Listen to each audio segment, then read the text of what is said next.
જય જોહર મિત્રો, તો હું છું અત્યારે મારા ગામની નિશાળે. તો દોસ્તો, હું મારા ગામની નિશાળનો વિડીયો બતાવવા માંગુ છું કે અમારા ગામની નિશાળની હાલત કેવી છે.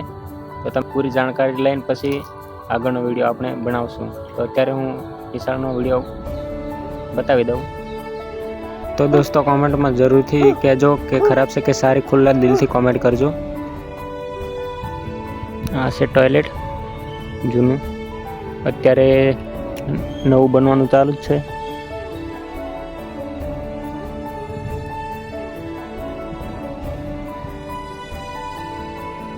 આ કંઈક આવી છે, એવું લાગે છે કે જૂની નિશાળ પડી છે, બંધ થઈ ગઈ સ્કૂલ એવી લાગે છે. કોઈ